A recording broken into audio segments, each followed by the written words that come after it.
Chapter 25. There was a doctor in the town of Green Lake 110 years ago. His name was Dr. Hawthorne. And whenever people got sick, they would go see Doc Hawthorne.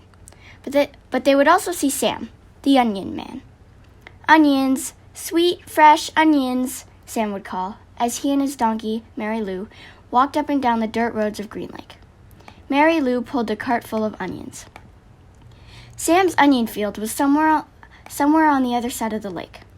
Once or twice a week, he would row across the lake and pick a new batch to fill the cart. Sam had big, strong arms, but it would still take all day for him to row across the lake and another day for him to return. Most of the time, he would leave Mary Lou in a shed, which the walkers let him use at no charge, but sometimes he would take Mary Lou on his boat with him. Sam claimed that Mary Lou was almost 50 years old, which was, and still is, extraordinarily old for a donkey. "She eats nothing but raw onions," Sam would say, holding up a white onion between his dark fingers. It's nature's magic vegetable. If a person ate nothing but raw onions, he could live to be 200 years old. Sam was not much older than 20, so nobody was quite sure that Mary Lou was really as old as he said he was. How would he know?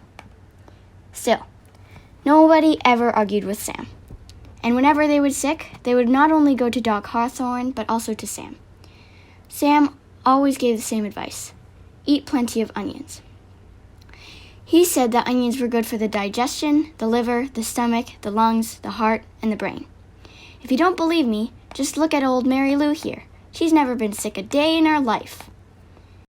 He also had many different ointments, lotions, syrups, and pastes, all made out of onion juice and different parts of the onion plant. This one cured asthma. This one was for warts and pimples. Another was a remedy for arthritis.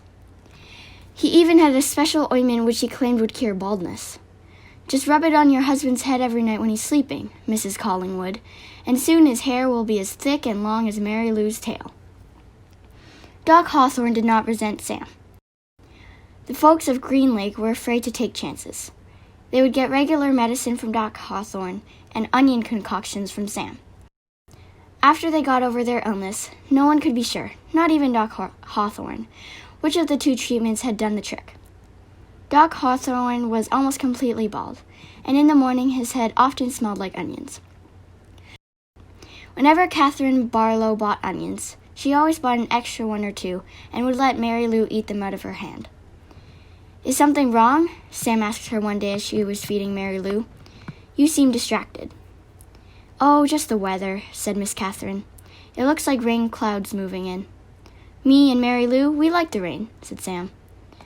"Oh, I like it fine," said Miss Catherine as she rubbed the donkey's rough hair on the top of its head. "It's just that the roof leaks in the schoolhouse." "I can fix that," said Sam. "What are you going to do?" Catherine joked. "Fill the holes with onion paste?" Sam laughed. "I'm good with my hands," he told her. "I built my own boat. If it leaked, I'd be in big trouble." Catherine couldn't help but notice his strong, firm hands. They made a deal. He agreed to fix the leaky roof in exchange for 6 jars of spiced peaches. It took Sam a week to fix the roof, because he could only work in the afternoons, after school let out and before night classes began. Sam wasn't allowed to attend classes because he was a Negro, but they let him fix the building. Miss Catherine usually stayed in the schoolhouse, grading papers and such, while Sam worked on the roof. She enjoyed what little conversation they were able to have, shouting up and down to each other. She was surprised by his interest in poetry. When he took a break, she would sometimes read a poem to him. On more than one occasion, she would start reading a poem by Poe or Longfellow, only to hear him finish it for her, from memory. She was sad when the roof was finished. "Is something wrong?" he asked. "No, you did a wonderful job," she said.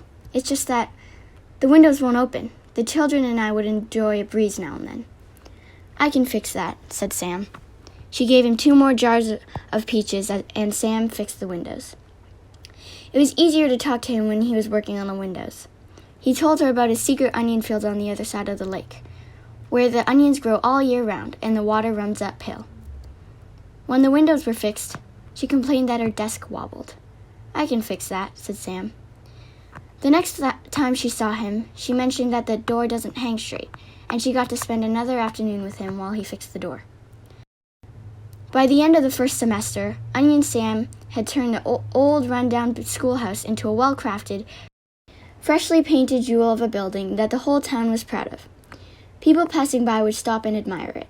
That's our schoolhouse. It shows how much we value education here in Green Lake. The only person who wasn't happy with it was Miss Catherine. She'd run out of things needing to be fixed.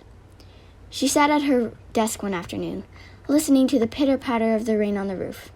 No water leaked into the classroom, except for a few drops that came from her eyes.